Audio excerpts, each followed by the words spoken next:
Merciless assault, the United States and our allies and partners continue to work in lockstep to ramp up the economic pressures on Putin and to further isolate Russia in the global stage. Later today, together with other NATO allies and the G7, Canada, France, Germany, Italy, Japan, the United Kingdom, as well as the European Union, we're going to jointly announce several new steps to squeeze Putin and hold him even more accountable for his aggression against Ukraine. I want to speak to a few of those points today. First, each of our nations is going to take steps to deny most favored nation status to Russia. A most favored nation status designation means two countries have agreed to trade with each other under the best possible terms. Low tariffs, few barriers to trade, and the highest possible imports allowed. In the United States, we call this permanent normal trade relations, PNTR. It's the same thing. Revoking PNTR for Russia is going to make it harder for Russia to do business with the United States. And doing it in unison with other nations to make up half of the global economy will be another crushing blow to the Russian economy. It's already suffering very badly from our sanctions. And I want to thank Speaker Pelosi, Leader McCarthy, Leaders Schumer and McConnell, and Senators Wyden and Crapo, Representatives Neal and Brady, for their bipartisan leadership on this in the Congress. I would like to offer a special thanks to Speaker Pelosi, who's been a strong advocate for revoking PNTR and who agreed to hold off on that in the House until I could line up all of our key allies to keep us in complete unison. Unity among our allies is critically important, as you all know, from my perspective. Many issues divide us in Washington. But standing for democracy in Ukraine, pushing Russia's aggression, should not be one of those issues. The free world is coming together to confront Putin. Our two parties here at home are leading the way. And with that bipartisan cooperation, I'm looking forward to signing into law the bill revoking PNTR, which is, again, most people think of it as most favored nation status. We're also taking a further step of banning imports of goods from several signature sectors of the Russian economy, including seafood, vodka, and diamonds. And we're going to continue to squeeze Putin. The G7 will seek to deny Russia the ability to borrow from leading multinational institutions, such as the International Monetary Fund and the World Bank. Putin is an aggressor. He is the aggressor. And Putin must pay the price. He cannot pursue a war that threatens the very foundations, which he's doing, the very foundations of international peace and stability, and then ask for financial help from the international community. The G7 is also stepping up pressure on corrupt Russian billionaires. We're adding new names to the list of oligarchs and their families that we're targeting. And we're increasing coordination among the G7 countries to target and capture their ill-begotten gains. They support Putin. They steal from the Russian people, and they seek to hide their money in our countries. They're part of that kleptocracy that exists in Moscow. They must share in the pain of these sanctions.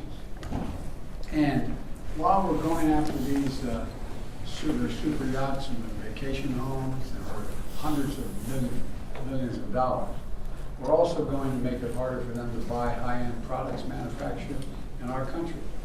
We're banning the export of luxury goods to Russia. They're also the latest steps we're taking, but they're not the last steps we're going to take. And as I said, at the beginning of all these steps, we're going to hit Putin harder because the United States and our closest allies and partners are acting in unison. The totality of our sanctions and export controls is crushing the Russian economy. The ruble has lost more than half its value. They tell me it takes about 200 rubles equal $1 these days. Moscow Stock Exchange has been closed for 2 weeks because they know the moment it opens, it will probably collapse. Credit rating agencies have downgraded Russia's government to junk status, its economy to junk status. The list of businesses, international corporations leaving Russia is growing by the day. We're also continuing to close corporations with allies and partners to make sure that with close cooperation we continue to have, Ukrainian people are able to defend their own nation. The United States has sent more than $1 billion in security assistance to Ukraine over the last year, including anti-armor and anti-air capabilities, taking out tanks and planes and helicopters. with new shipments arriving every day. We, the United States, are also facilitating significant shipments of security assistance from our allies and partners to Ukraine. And the humanitarian front, we're working closely with the UN and humanitarian organizations to support the people of Ukraine who have been displaced by the violence in Ukraine. We're providing tens of thousands of tons of humanitarian supplies, food, water, and medicines, coming via truck and train every single day. Yesterday in Poland, Vice President Harris announced an additional $53 million in additional humanitarian support to Ukraine. That brings the total humanitarian assistance to $107 million in just 2 weeks. We've joined this effort with more than 30 other countries who are providing hundreds of millions more. And last night, with a great credit, the Congress passed a bipartisan spending bill that included an additional $13.6 billion in new assistance to the Ukrainian people. I look forward to signing that immediately. I also want to be clear, though. We will make sure Ukraine has weapons to defend against the invading Russian force. We will send money, food, and aid to save the Ukrainian people. And I will welcome Ukrainian refugees. We should welcome them here with open arms if they need access. And we're going to provide more support for Ukraine. We're going to continue to stand together with our allies in Europe and send unmistakable message. We'll defend every single inch of NATO territory with the full might of the united and galvanized NATO. We will not fight a war against Russia in Ukraine. Direct confrontation between NATO and Russia is World War III, something we must strive to prevent. But we already know Putin's war against Ukraine will never be a victory. He hoped to dominate Ukraine without a fight. He failed. He hoped to fracture European resolve. He failed. He hoped to weaken the transatlantic alliance. He failed. He hoped to split apart American democracies in terms of our positions. He failed. The American people are united. The world is united. And we stand with the people of Ukraine. We will not let autocrats and would-be emperors dictate the direction of the world. Democracies are rising to meet this moment, rallying the world to the side of peace and the side of security. We're showing our strength, and we will not falter. God bless all of you. God bless Ukraine, and God bless our troops.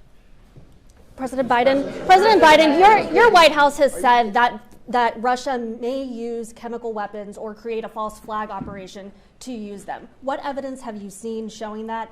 And would the U.S. have a military response if Putin does launch a chemical weapons attack? I'm not going to speak about the intelligence, but Russia would pay a severe price if they use chemical weapons.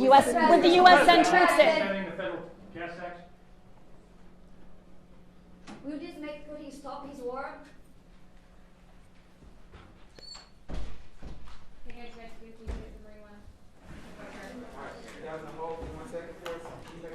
Oh, now we go outside.